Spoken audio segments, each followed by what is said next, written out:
Peço desculpas aos nossos internautas. Por problemas técnicos, nós não conseguimos transmitir o nosso estudo em tempo real. Então, para quem está aqui, nós estamos gravando estudo para depois podermos subir a gravação no YouTube, tá bom? Mas aprova o Senhor nos trazer aqui nesta noite.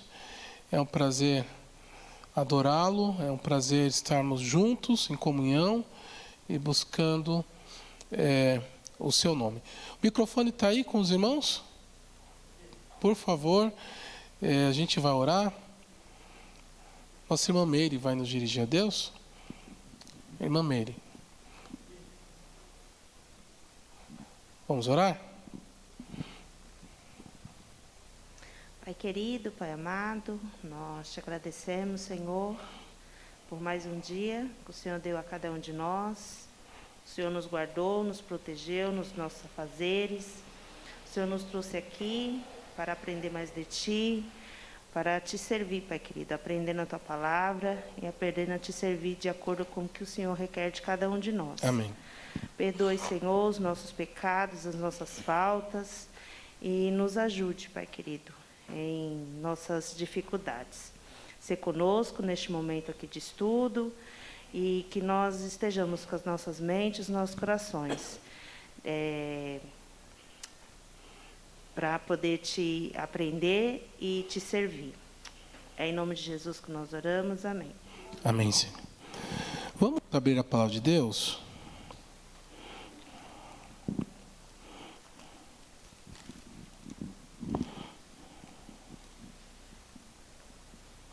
O Salmo 130. Salmo 130.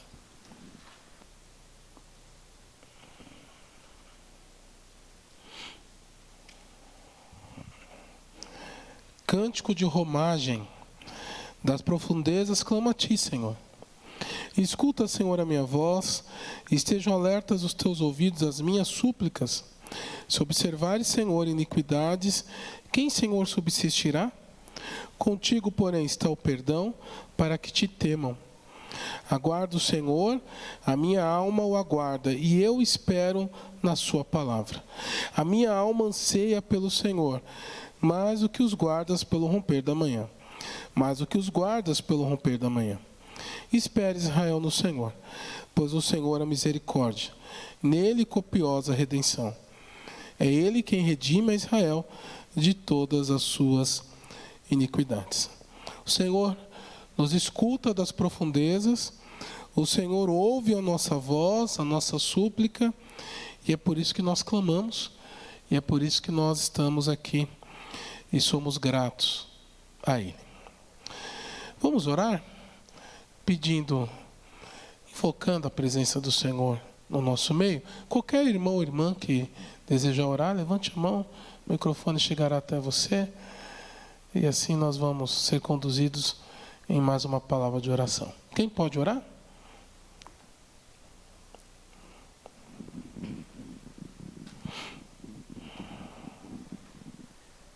Santo Deus e eterno Pai, nós estamos diante da Tua presença mais uma vez para falarmos contigo. Permita-nos, ó Deus, entrar no trono da Tua graça pela fé e prostrarmos diante do Senhor, para agradecer ao Senhor por todas as bênçãos derramadas sobre nossas vidas. Pelo dia que Tu nos deste, ó Deus, pelo pão de cada dia que Tu nos tem dado, pela saúde, pela paz, pelo aprendizado da Tua palavra. Nós rendemos graças ao Senhor porque nós não merecíamos nada disso, mas pelos méritos de Cristo, o Seu grande amor, pelas Suas misericórdias e graça, nós estamos aqui nesta noite e podemos assim ter comunhão com o Senhor e com nossos irmãos. Portanto, Senhor, seja conosco, nos faça, ó Deus, aprender mais e mais do Senhor, para que nós possamos conhecer mais e mais a Ti. Nós oramos e agradecemos em nome do Senhor Jesus. Amém, Senhor, e amém. Amém. Vamos abrir a palavra de Deus ainda em Daniel. Daniel, capítulo 9.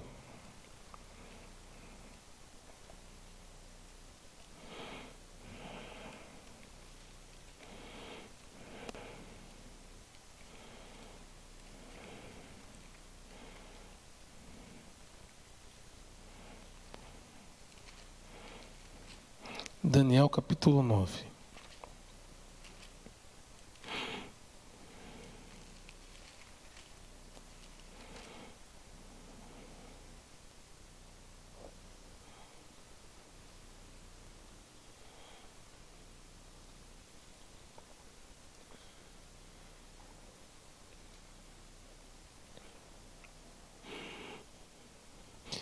a partir do verso 3.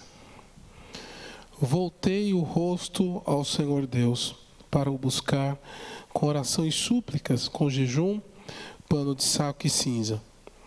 Orei ao Senhor, meu Deus, confessei e disse: Ah, Senhor, Deus grande e temível, que guardas a aliança e a misericórdia para com os que te amam e guardam os teus mandamentos. Temos pecado e cometido iniquidades, procedemos perversamente, fomos rebeldes, apartando-nos dos teus mandamentos e dos teus juízos. E não demos ouvidos aos teus servos, os profetas, que em teu nome falaram aos nossos reis, nossos príncipes e nossos pais, como também a todo o povo da terra.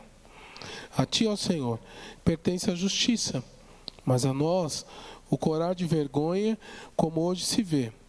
Aos homens de Judá, os moradores de Jerusalém, todo Israel, quer os de perto, quer os de longe, em todas as terras por onde os tens lançado, por causa das suas transgressões que cometeram contra ti.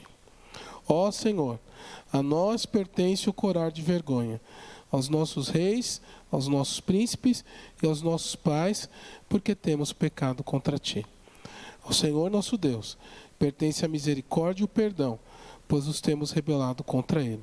E não obedecemos a voz do Senhor nosso Deus, para andarmos nas suas leis, que nos deu por intermédio de seus servos, os profetas. Interessante, Daniel é um dos poucos personagens bíblicos que não tem pecado relatado. Nós não encontramos no livro do profeta Daniel algum pecado que ele tenha cometido. Mas, no capítulo 9, ele pede perdão. Não só pelos seus pecados, mas especialmente pelos pecados do povo de Deus. E ele fala de corar de vergonha, ele fala de estar constrangido mesmo.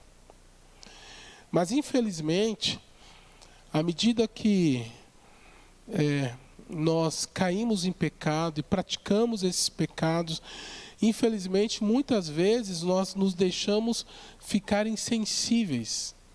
E esse é o grande perigo. Jamais podemos nos acostumar com o pecado. Muito pelo contrário. Devíamos ter a mesma postura de Daniel, de constrangimento, de vergonha. E nós nos achegamos diante do Senhor assim, constrangidos, envergonhados e humilhados. E nós vamos clamar que o Senhor nos perdoe, que o Senhor nos ajude nessa hora. Vamos fazer isso na mediação do Senhor Jesus? Nossa irmã Ezequiel faz essa oração.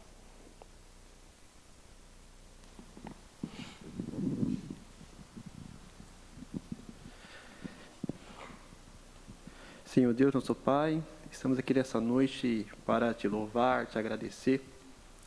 Estamos também aqui, Senhor, na leitura de Daniel. Ele vem nos ensinar que não devemos se familiarizar com o pecado, devemos confortar com o pecado, Senhor, mas sim se quebrantar e pedir graça e misericórdia a Ti, Senhor. Esteja conosco, abre nossos olhos, livra-nos, Senhor, de todo mal, de todo pecado, em nome de Jesus. E se estamos andando no caminho que leva a dor, que leva a tristeza ao Senhor, Senhor, que o Senhor possa nos ajudar, que o Senhor possa abrir nossos olhos e que o Espírito Santo que habite em nós nos confronta, Senhor, para que possamos mudar a nossa vida, a nossa atitude, da forma que a gente pensa, da forma que a gente fala, da forma que a gente anda, Pai. Em nome de Jesus, fala conosco e fica conosco. Amém. Amém, Senhor. Vamos abrir a palavra de Deus em Mateus, capítulo 18, do verso 12 ao verso 14.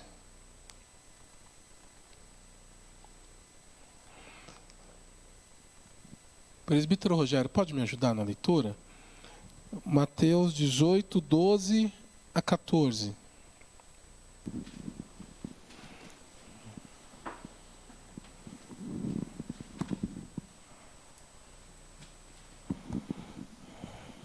Pastor, repete por 20. Mateus 18, 12 a 14.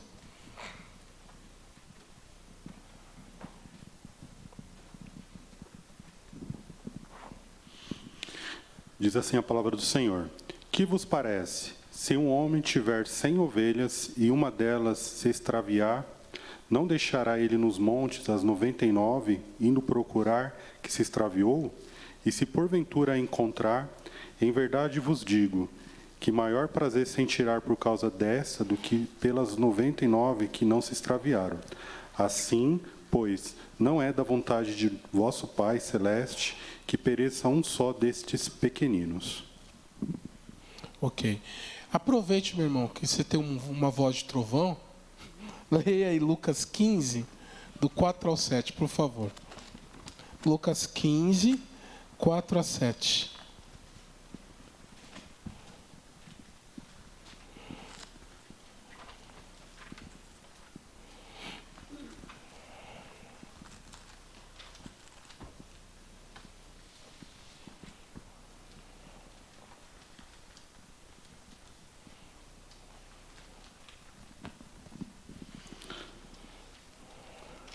Qual dentre vós é o homem que, possuindo 100 ovelhas e perdendo uma delas, não deixa no deserto as 99 e vai em busca da que se perdeu até encontrá-la? Achando-a, põe-na sobre os ombros, cheio de júbilo, e indo para casa, reúne os amigos e vizinhos, dizendo-lhes: Alegrai-vos comigo, porque já achei a minha ovelha perdida. Digo-vos que assim haverá maior júbilo no céu por um pecador que se arrepende do que por 99 justo que não necessita de arrependimento. Muito bem, obrigado, muito obrigado. Nós lemos os dois relatos da parábola da ovelha perdida. E eu disse algumas semanas atrás, eu acho que há 2 semanas atrás, pelo menos, que a parábola da ovelha perdida, ela é contada juntamente com outras 2 parábolas, a da dracma perdida e a parábola do filho pródigo. O Senhor Jesus estava respondendo o questionamento dos fariseus e escribas, que questionavam porque ele, Jesus, falava com pecadores.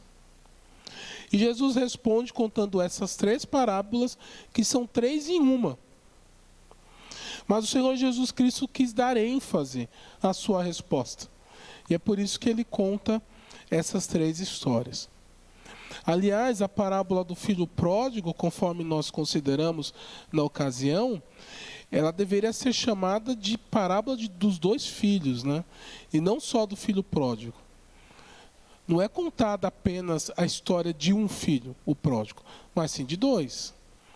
Ah, mas está na Bíblia, em negrito, filho pródigo, né? Só lembrando que o que está em negrito não faz parte do texto inspirado, não é? Nos ajuda, na maior parte das vezes, mas nessa ocasião acho que não ajudou muito, porque é a parábola acerca de 2 filhos e não só de um. Bom, nós lemos, portanto, o relato dos 2 evangelistas, de Mateus e de Lucas. Deixa eu me deter um pouco em Lucas.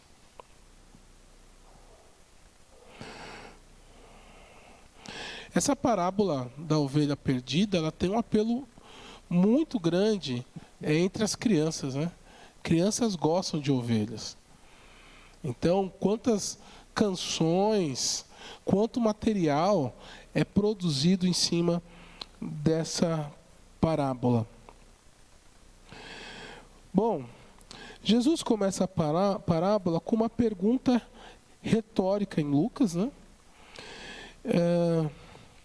E a pergunta seria: qual dentre vós é o homem que, possuindo 100 ovelhas e perdendo uma delas, não deixa no deserto as 99 e vai em busca da que se perdeu até encontrá-la? Alguém que tinha 100 ovelhas não era considerado uma pessoa rica, era considerado uma pessoa pobre, que não precisava de um empregado, de um pastor como funcionário. Ele mesmo contava as ovelhas. Ele mesmo cuidava das ovelhas. Eu chego aqui na igreja, eu conto, sabia? Às vezes eu fico uma, duas. A gente conta por alto, né? E graças a Deus a igreja tem estado bem bonita ultimamente, né? Mas chega numa ocasião, espero que a gente chegue num estágio que não dê mais para contar. Aquele pastor, ele conseguia contar ainda. E ele não tinha muitas ovelhas, de modo que a falta de uma era muito sentida, por demais sentida. O pastor deixou o resto do rebanho no deserto, conforme Lucas. E embora a parábola diga apenas que o pastor deixou as 99 ovelhas, não menciona que as deixou desprotegidas. O foco não está nas 99 ovelhas que ele deixa no deserto, mas está naquela uma ovelha que ele vai buscar. Sempre. A gente brinca com a minha sogra sobre quem é o filho mais amado, né? Então a Daniela tem 2 irmãos, uma irmã e um irmão. Ela é a mais nova. Então tem a irmã do meio e o irmão mais velho. Então a gente fica brincando, a senhora gosta mais de fulano, gosta mais de Beltrano. E ela sabiamente diz, bom, o filho mais amado é o que mais precisa no momento. E é bem isso. O filho para quem a mãe ou o pai dá mais atenção é aquele que está enfermo no momento. Não é assim? É aquele que está passando por um problema no momento. E aí quando nós vamos para a parábola do filho pródigo, ou a parábola dos 2 filhos, a gente nota que o filho mais velho, ele questiona por que é que o pai havia recebido com tantas glórias, com tantas honras, aquele filho pródigo que havia saído de casa, abandonado tudo, considerado seu pai como morto. E ele questiona, mas ele sai e volta e é recebido com festa, e eu que permaneci, ele tem uma churrascada em comemoração. E eu nada, absolutamente nada. Porque qual era o filho que mais precisava? Era aquele que havia se perdido e foi achado. E os escribas e fariseus, eles não entendiam essa lição. Na verdade, os escribas e fariseus precisavam ser alcançados pela graça de Deus, sim, mas eles não reconheciam isso. E eles deviam alegrar-se com o fato do Senhor Jesus Cristo buscar a ovelha que havia se perdido. Eu recebi um recado, não é de ninguém aqui da igreja, um recado recentemente de alguém indignado. Aí a pessoa começou a desabafar. Uma amiga, crente de uma outra igreja, inclusive de uma outra denominação, começou a desabafar dizendo assim, olha só, a líder da mocidade da minha igreja saiu e voltou. E está todo mundo pageando a pessoa, dando cargos para ela, e tal, e tal, e tal. Eu estou indignada com isso. E eu até entendi a indignação. Eu acho que a gente não deve, por exemplo, dar cargo para as pessoas para que elas fiquem mais animadas. Ao contrário, a gente precisa dar cargo para as pessoas que já estão engajadas. Mas, embora eu tenha entendido as razões daquela irmã, eu falei para ela, minha irmã, dá uma lida em Lucas 15. E ela leu Lucas 15. Ela ficou brava comigo, não sei porquê. Porque às vezes nós nos colocamos assim. Nós nos colocamos enciumados, né? Por que fulano tem oportunidade e não eu? Ou porque, olha só, fulano pinta e borda e nada acontece com ele. Vai eu fazer isso, né? Vai eu ter esse tipo de atitude. Não é assim? Mas nós não deveríamos dar lugar aos ciúmes. Nós deveríamos, na verdade, nos alegrar com aqueles que se aproximam do Senhor, com aqueles que voltam ao aprisco do Senhor. Bom, as ovelhas, elas são animais gregários, ou seja, são animais que vivem em bando, vivem em grupo, vivem juntas. Quando uma ovelha se separa do rebanho, ela fica desnorteada, deita no chão, imóvel, e na espera do pastor, à espera de ajuda. Esse poderia ter sido o final da história. A ovelha lá, prostrada, à espera do pastor. Mas a história cresce em emoção.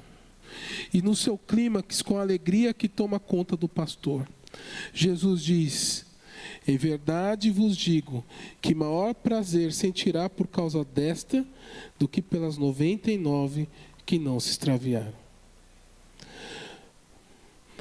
Para ser verdadeira, a felicidade precisa ser compartilhada.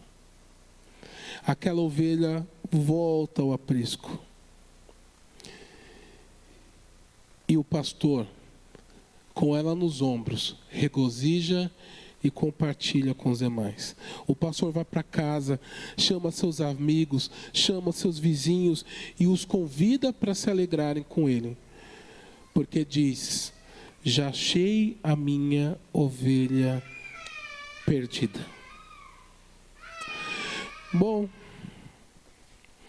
há algumas lições preciosas aqui. A primeira é que todos aqueles que o Pai dá ao Senhor Jesus, jamais Ele lançará fora. E Ele mesmo disse isso. E essa é a convicção que nós temos. A convicção de que não se perde salvação. A convicção de que, por maior que seja a crise, os verdadeiros eleitos voltarão ao aprisco do Senhor. Olha você aí. Isso consola, não consola? Quando nós pensamos nos filhos e tantos entes queridos que estão longe do caminho do Senhor. Agora, quem são esses eleitos? Só o tempo dirá.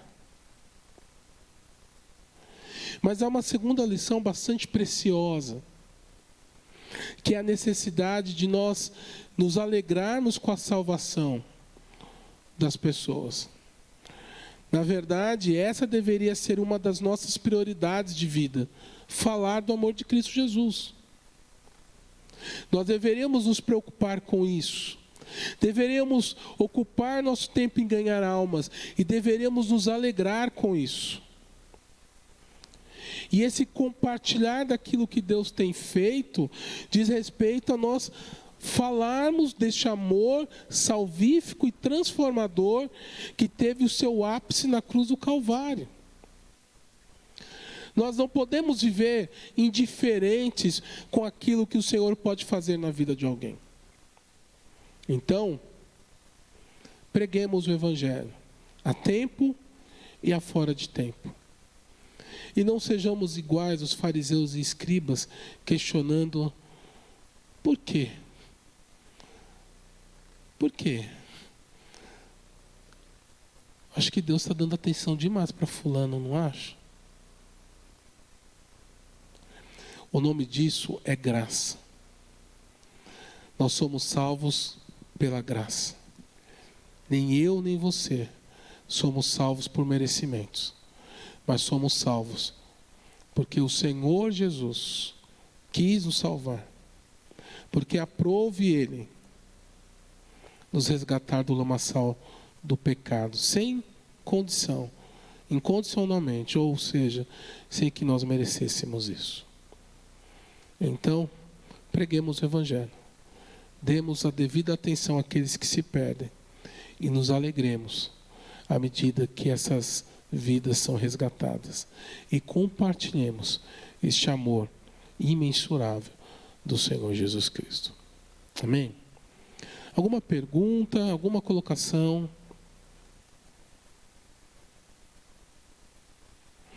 Diga, dona Idenir, pode falar.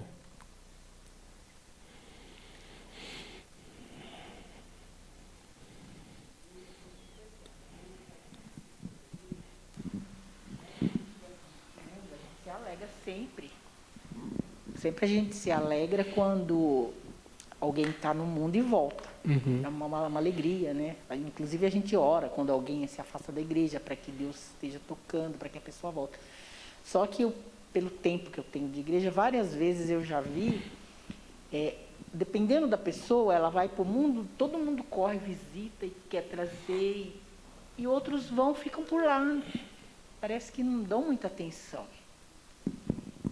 A irmã está dizendo Então, que dá atenção para uns e não para outros. Não. Infelizmente, eu já vi acontecer muito isso, e é triste, né? Porque eu acho que a atenção, principalmente da liderança da igreja, de todos os membros, claro, né? Mas principalmente da liderança, é ir atrás, seja qual for, porque o pastor foi atrás da ovelhinha que se perdeu. Sim. Né? Então, eu acho que teria que ir atrás de todos, se não vai atrás de um e não vai atrás de outro. Essa é uma dúvida que, já que você me deu a oportunidade, eu creio que porque era para eu falar isso. Sim. E várias vezes eu já pensei nisso, tive vontade de questionar, perguntar, falar, e nunca surgiu oportunidade. Então, acho que tem que ser para todos, né? Com certeza, com certeza. Bom, espero que isso não aconteça, mas... mas eu já vi acontecer muito, infelizmente. Acontece. Por que acontece? Eu tenho tido sempre o zelo, e falo para o conselho da igreja, né? Sempre me deixar alerta. Porque eu não sei quem é novo, quem não é, quem está chegando, quem não está. Mas que o pastor consiga dar atenção para todo mundo que se afasta e vai e visita. O pastor faz isso, embora seja obrigação, faz com prazer. Mas é diferente quando alguém fora o pastor faz isso. Porque se o pastor corre atrás, a pessoa pode dizer, olha, ele está cumprindo com o papel dele, mais do que a obrigação dele. Mas, além do pastor ou da liderança da igreja, no caso os presbíteros, é importante que os membros da igreja tenham essa atenção.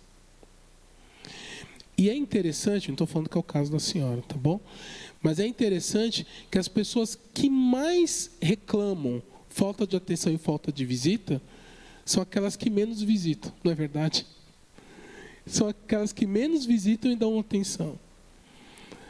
Quando ela fica doente, ninguém veio me visitar. Mas quando o outro fica doente, também não visita. Então, realmente, esse é um cuidado que a igreja precisa ter. É um zelo que a igreja precisa ter. Sem a menor sombra de dúvidas, eu acho muito oportuno o que a irmã falou. A escola dominical dividia em salas. Então, vamos supor, a pessoa que era professor de uma sala, eu acompanhei muito isso aqui. Né? Não vou falar das outras igrejas, porque eu não sei. E, vamos supor, faltou um aluno da classe. Faltou um domingo. Até não tem muito tempo, eu comentei com meu marido sobre isso. Faltou um domingo, faltou outro. Juntava 2, 3 irmãs, que na época era separada a classe das irmãs. Né? Sim. Iam fazer visita para aquela pessoa. E tinha resultado. Às vezes a pessoa reclamava, não, eu não estou indo porque eu estou com um problema tal. A gente procurava ajudar, orar com a pessoa. Ia lá orar, né, Jani? A Jani sabe disso, né? Que também às vezes a gente ia. E depois isso foi acabando. Eu não sei, né? Hoje em dia eu não vejo mais isso. Infelizmente. Né? A gente vai ficar atento. Mas é um trabalho de formiguinha. Que é óbvio que tem que começar pela liderança da igreja, o pastor, os presbíteros. Não estou criticando ninguém, nada. Estou falando o que acontece. Não. Né? Embora seja gravado, a gente precisa fazer essa autoanálise mesmo, com certeza. Pois não. Isso, por favor. Vai ficar em forma, mais em forma impossível, né, Edson? O pastor, com respeito ao que a Idenir falou, é claro que eu não vou falar que ela não tem razão. É claro que ela tem razão, porque é triste quando a gente tem irmãos que vêm na igreja domingo após domingo e, de repente, eles somem da igreja. Né? Em todos os casos, tem que haver a visita, tem que haver a procura desse irmão e saber o porquê que ele não vem mais na igreja. O que acontece é que muitas vezes o irmão deixa de vir na igreja. Eu falo isso com propriedade porque eu sou oficial e eu já visitei algumas pessoas acontecendo desta forma. Sim. A pessoa deixa de vir na igreja, Mas não porque ela está doente, ou ela está com algum problema grave, ela simplesmente desanimou na igreja, deixou de vir. E o que acontece na vida dessa pessoa? Ela fica restrita no mundo dela, que ela se afastou da igreja, mas o que eu já percebi várias vezes, é que essa pessoa que se afastou da igreja, ela quer uma bajulação para voltar para a igreja. E eu acho que esses são dois pontos. Tem aquela pessoa que afastou da igreja e requer uma visita, requer um cuidado especial com ela para saber o motivo do afastamento. Mas tem outras pessoas também que elas se afastam da igreja e ela simplesmente, nada mais, ela quer só uma bajulação. Ela, no coração dela mesmo, ela não quer voltar. Infelizmente, nós vamos ver muitos casos assim por conta da pandemia, né?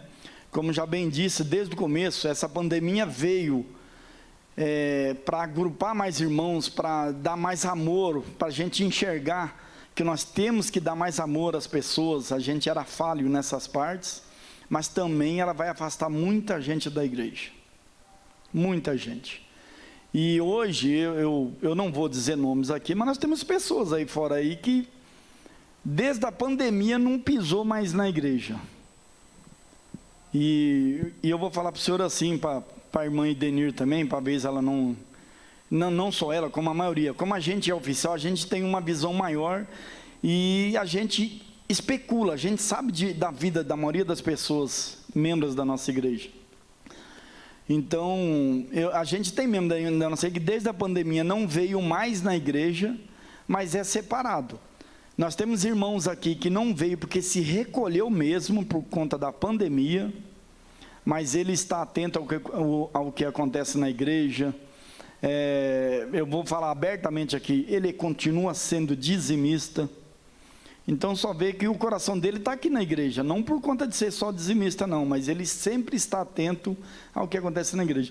Por outro lado, nós temos irmãos, membros da igreja, que sentava aqui domingo após domingo, a pandemia veio, ele se afastou, não pisou mais, mas lá fora a vida dele está corriqueiramente normal. Ele vai para churrasco, ele vai para festa, ele vai para aqui, vai para ali. Quer dizer, o que faz mal ao coração dele é a pandemia na igreja ou é a pandemia num geral, entendeu? Boa colocação. Como a gente não conhece o coração das pessoas, ou pelo menos a princípio a gente não sabe as razões, é nosso papel visitar mesmo. Agora, aí é na visita que a gente vai descobrir se a pessoa de fato quer bajulação ou não, se a pessoa está passando por um problema legítimo ou não, não é? É claro, e até mesmo aqueles que querem bajulação, talvez no primeiro instante até se bajula mesmo. Não é, a pessoa é fraca na fé, é óbvio que não dá para você ficar bajulando o tempo todo, tanto porque as honras é do Senhor Jesus. E é para ele que nós devemos honrar. Mas assim, é muito importante, às vezes as pessoas me perguntam, pastor, sabe de fulano de tal? E eu não vejo problema em me perguntar, porque pressupõe que o pastor está atento e que, se não visitou, ligou para a pessoa. Mas talvez, além de você perguntar, se você sentiu falta de alguém, talvez seja uma boa iniciativa você mandar um WhatsApp para a pessoa, você ligar para a pessoa, não é? E a pessoa sentir o seu carinho, obviamente. Só deixando bem claro para os irmãos, não se ofendam com a minha palavra que eu disse aqui, mas isso a gente enxerga, eu como diácono aqui, eu enxergo isso desde o começo da pandemia. Infelizmente, nós temos pessoas que não vêm na igreja por conta da pandemia mesmo, e algumas que hoje estão retornando, que não vieram há tempos atrás, por conta mesmo dessa pandemia, por um cuidado maior que estava tendo que ter nacionalmente. Mas, infelizmente, também tem outras pessoas que estão usando esse argumento da pandemia para, infelizmente, fugir da igreja. Porque é inadmissível quando alguém fala assim, eu não vou na igreja porque eu estou me cuidando. Né? Então, a gente não vê ela no domingo, não vê numa quarta-feira, não vê no estudo. Mas aí, de segunda a sexta, só anda por aí, daqui a pouco só dá de frente com ela num supermercado lotado, numa rua. Então, assim, eu estou dizendo só nesse aspecto meu Sim, de visão, perfeito. que essa pessoa está com a... como pode dizer? Ela está se enganando a si própria. Sem dúvida. O fato é, ela se afastou da igreja, ela se afastou de Cristo, mas usa a pandemia como argumento que não vem à igreja. Perfeito, muito bom. A irmã aqui, ó, por favor. Deixa eu falar uma coisa importante. Tá bonito hoje aqui, viu? A gente sabe que ainda é muito pouco, não é? Mas talvez essa tenha sido uma das quartas-feiras tenha vindo mais gente. Então, louvado seja Deus. Não falte na semana que vem, na medida do possível, e vamos tentar trazer mais um, tá bom? Que bênção. Pois não, minha irmã. Eu gostaria também de dar a minha opinião a respeito, né? Porque a gente vivencia também algumas coisas. Muitas vezes eu deixei de vir à igreja por motivos realmente do medo. Sim. O medo por exemplo, eu tive Covid, medo de passar o Covid, medo de pegar novamente, medo da família, porque era uma reunião de pessoas. Quando começou a transmissão, eu fico ótimo, porque de dentro de casa você podia acompanhar o culto. Faz falta vir na igreja? Faz. Uma outra coisa que acontece muito é que se você deixa de hoje, amanhã, depois da manhã, você se acostuma com a situação e aí você não se sente à vontade para voltar para a igreja. É desse jeito. Porque tudo requer boa vontade, perseverança. Às vezes está chovendo, às vezes está frio. É mais gostoso ficar em casa com uma cobertinha no sofá assistindo televisão. Com certeza, né? Mas tudo isso é importante. Uma outra coisa, até estava comentando com a irmã Geni agora, a pandemia cortou muita coisa boa da gente. Por exemplo, eu adorava ir nas reuniões de oração, que tinha toda sexta-feira na casa de um irmão. Então, aquilo era bom, pastoria, os diáconos iam, os presbíteros iam, e a gente, né, ouvia a palavra mais de perto, tinha um conceito com menos gente, mas a gente via a palavra de Deus ali bem discutida, as dúvidas tiradas. E isso está fazendo falta. Graças a Deus a pandemia está acabando e a gente deve retornar isso daí, né? E retornando, eu acho que, como o irmão falou lá, vai melhorar o retorno das pessoas para a igreja. Porque realmente tem gente com medo ainda. Sim, a ideia, eu concordo com o diácono Denilson. A ideia não é fazer juízo de valor. A gente sabe que muitas pessoas se amedrontaram, recuaram. A Covid não é brincadeira. Graças a Deus, hoje, nós diminuiu em muito o número de infectados, de mortos, né? Mas nós perdemos alguns. Alguns de vocês flertaram com a morte, né? A Covid andou abraçando aí o seu Eliseu, né? O Denilson, a irmã. A minha Covid, acho que casou comigo, eu pedi divórcio. Há tempo, né? Misericórdia. Então a gente sabe que é muito sério, mas aquilo que o irmão falou é que às vezes o cuidado, a desculpa do cuidado é só usado para os trabalhos da igreja, né? Porque a pessoa está em todo lugar. Vida que segue. E outra coisa que pode também, você fala da bajulação, né? Ele falou da bajulação. Quem não gosta, né? Todo mundo gosta. Quem não gosta? Seria hipocrisia dizer que não gosta. Mas, por exemplo, quando alguém vai na sua casa e te dá atenção, por que você não está vindo? Nossa, alguém sentiu minha falta.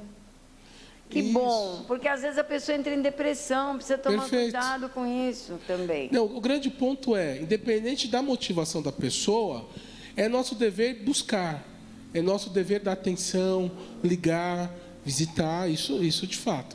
Pelo menos num primeiro momento, a atenção deve ser dada. Agora, uma outra aplicação que nós fazemos dessa questão da parábola da ovelha perdida é que nós precisamos ter uma visão evangelística. Quer ver? Quantos de vocês se preocupam em falar com os visitantes? Não precisava, mas tudo bem. Que bom que preocupa. Nós somos Mas aí, testemunha. responda aí. Quantos? Sabe por quê? Eu gosto de falar, mas eu não tenho domínio ainda da palavra. Que tem uns visitantes que saem igual um foguete, né? Entra mudo e sai calado.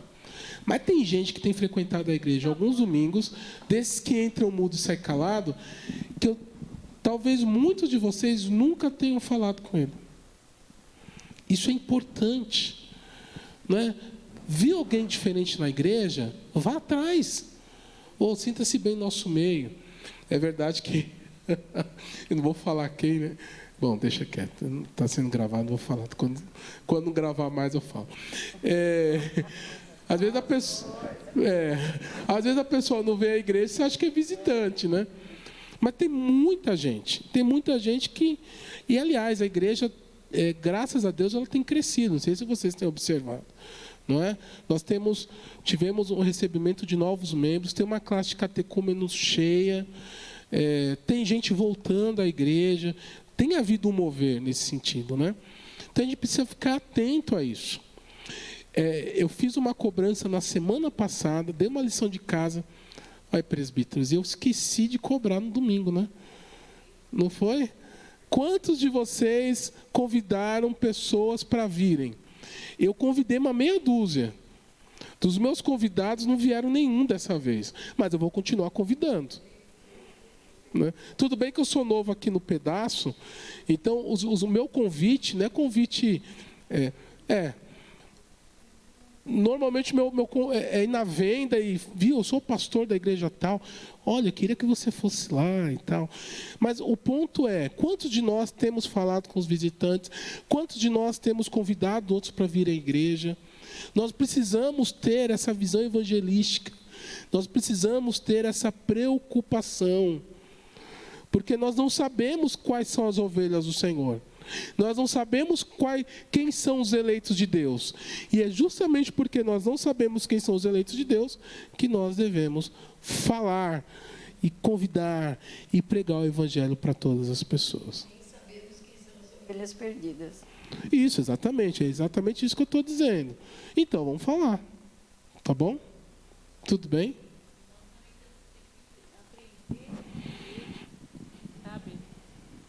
Nós temos que aprender a receber as pessoas, né? Eu falo até com as irmãzinhas, eu falei, gente, tem que entrar na igreja e tem que ir cumprimentando as pessoas, sim, para ela saber que ela é importante, você se lembra dela. Isso é importante. E nós não sabemos receber aquele que vem primeira vez.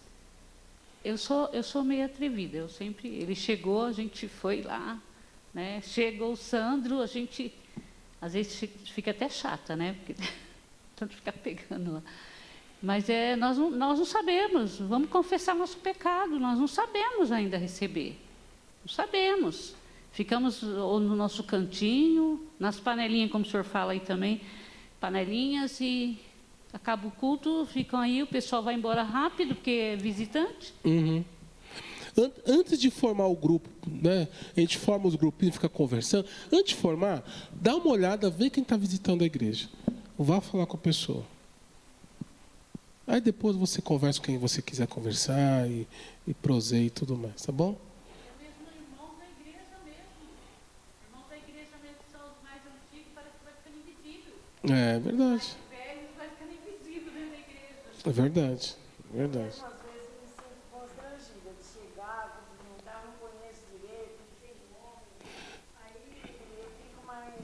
Mas, para ficar à vontade, é assim. Tudo bem, é a casa de Deus. Mas vamos entender da seguinte forma. Nós somos os donos da casa. Nós somos quem recebe, não é? Quando chega alguém na sua casa, olá, boa noite, seja bem-vindo, volte outras vezes. Pronto. Não é? Se você tiver dificuldade de puxar um assunto, não é? Às vezes é um senhor que fica constrangido de puxar assunto com uma senhora, mas pelo menos boa noite, sinta-se bem no nosso meio, volte sempre. Isso é suficiente. Se todo mundo, não é, ou se boa parte disso é boa noite, sinta-se no nosso meio, volte sempre, olha, então não tenha constrangimento não. Exatamente, tá bom? Pois não, Ezequiel. Ah, que bom. Esse feedback de quem é novo é importante. Eu fui muito bem recebido pelo irmão Eliseu. Foi na quarta-feira, estava vazio, né? Tinha 5, 6 pessoas. Aí eu e a minha esposa chegamos, aí o Eliseu já me abraçou, cumprimentou, a nossa irmã Geni também. E é muito favorável, porque se sente importante, é gostoso sentir, né? A gente... Você veio antes da pandemia, né? Foi antes da pandemia. Dá para dar um abraço caloroso, né? Foi. E fica marcante, né? Porque faz você toda a viu diferença. A recepção, muito bom. Faz toda a diferença. E a maioria já está vacinada, né? Eu acho que já passamos pelo pior.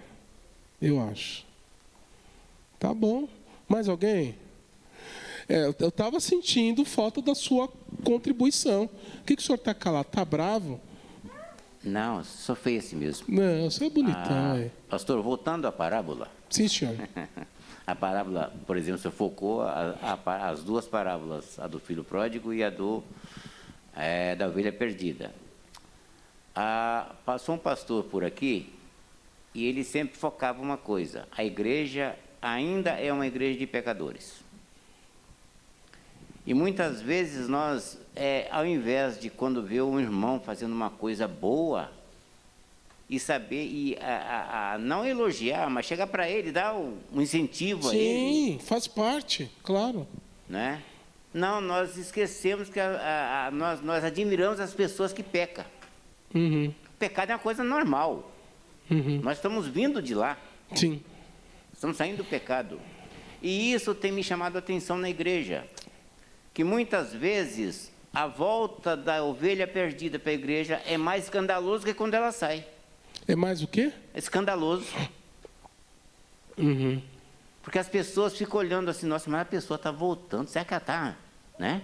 Uhum. Será que ela realmente consertou com Deus? Uhum. E a gente tem que aprender que quando a pessoa volta, ela continua pecadora, ela está retornando de um mundo, não é? E a gente precisa entender isso, que o que ela fez é uma coisa normal. O que ela está fazendo agora é sim que precisa de incentivo. As pessoas que voltam precisam de apoio, precisam de suporte, precisam do ombro amigo. Uhum. Precisa que a igreja caminhe com essa pessoa. É o caso do pastor, que foi lá e pegou a ovelha, jogou nas costas e trouxe para o redil. Exatamente. Para o aprisco. Não é? A gente precisa aprender isto. Exatamente. A gente não pode achar que a pessoa, porque pecou, ela é uma coisa normal do homem. Pecar não é uma coisa diferente, não. A gente teve que evitar o pecado, mas quando você peca, está dentro do contexto. Com certeza. Não é para pecar, não, mas se pecou, está dentro do contexto. Não, perfeito, concordo plenamente. Agora, quando volta, sim, aí você deve ajudar essa pessoa a caminhar com ela, dar o ombro e conversar com ela, ajudar ela a desvencilhar do pecado que ela cometeu, para que ela retorne ao caminho e ache o caminho direito de novo. E vamos parar de hipocrisia. Às vezes, nós não cometemos o pecado que a pessoa cometeu por falta de oportunidade. Não é verdade? Você fica com uma raiva: eu queria tanto ter, né? Não é? Desde que eu não fosse descoberto, não é? Ou às vezes a gente comete aqui no pensamento, no coração. Então nós não somos menos pecadores. Agora deixa eu dizer mais uma coisa. E essa não... O pastor começa a conhecer a igreja, começa a bater, né? Porque começa a ver os erros. Mas deixa eu dizer uma coisa: essa é uma igreja muito boa, de um potencial muito grande. E eu creio em Deus que a gente vai fazer muitas coisas para o Senhor ainda. A igreja vai crescer ainda mais. Deus vai nos abençoar ainda mais. Eu creio fielmente nisso. Mas o que eu vou dizer não é algo pensando na igreja em si. Eu ainda não observei. Mas isso é muito comum. É muito comum mesmo. À medida que a igreja cresce, a gente vai experimentar isso, se Deus quiser. À medida que a igreja cresce, é natural que a liderança e o pastor passe a dar uma atenção especial para aqueles que estão chegando. Não é deixar de pastorear quem precisa, não é isso. Mas dá-se uma atenção especial para quem está chegando. Isso é normal, é comum. Às vezes, os mais velhos ficam enciumados, sabiam disso? Essa é a experiência que eu tenho como pastor, e conversando com pastores de igrejas maiores, de igrejas grandes, aí todos eles falam a mesma coisa, que é o que estava acontecendo aqui. Uma das razões por que Jesus Cristo conta essas 3 parábolas é exatamente isso. É verdade que os escribas e fariseus precisavam ter um encontro com o Senhor Jesus também. Mas, para todos os efeitos, eles eram os crentes mais velhos, mais maduros, né? Que estavam enciumados porque Jesus estava dando atenção para quem estava se achegando. Então, cuidado com isso. É necessário sermos maduros na nossa fé e termos esse cuidado. Tá bom? Mais alguém? Que bom. Exatamente. Exatamente isso. Exatamente. Isso mesmo. Isso mesmo. A palavra de Deus, já estamos sendo instruídos de acordo com a perseverança da gente, de acordo com a busca da gente. E o que está chegando agora está procurando, mesmo que ele tenha sido já um crente fervoroso e de repente ele desapareceu da igreja, agora ele está voltando, ele não precisa ser apontado nem taxado, porque mais fácil é um filho de Deus que cai e se levantar novamente do que um que é do mundo, né? E assim, precisou, fala pra gente. Eu acho que não tem ninguém que a gente sabe que está precisando, que a gente não assista. E eu faço isso porque é minha obrigação. Mas é prazer também, né? Dona Ideni quebrou o braço lá, a gente foi lá visitar, não foi? O Ezequiel ficou em luta, a gente não conseguiu ir visitar, até marcamos, mas houve uma série de contratempos, não conseguimos. Enfim, não deu para visitar o Rogério no meio da Covid. Aí não, se bem que eu estava isento desse negócio, né? Mas não é conveniente. Quando a sua mãe esteve doente, a gente foi no hospital, mas não conseguimos entrar, né? Mas fomos. Até mandei uma fotinha, eu estou aqui, né? Quando a gente sabe, é que há algumas situações que a gente não sabe mesmo. Não é? Então precisou, avisa a gente, o pastor, os presbíteros, a gente está aqui para isso. Mas vamos ter uma atenção especial para aqueles que estão chegando na igreja? E vamos convidar a gente? Vamos pregar o Evangelho? Vamos fazer isso? Deus vai nos abençoar. Mais alguma pergunta, colocação? Bom, você que nos acompanhou nessa mensagem gravada, Deus abençoe, viu? Ricamente. E a gente vai continuar aqui na nossa reunião de oração. Obrigado. Bom, vamos cantar.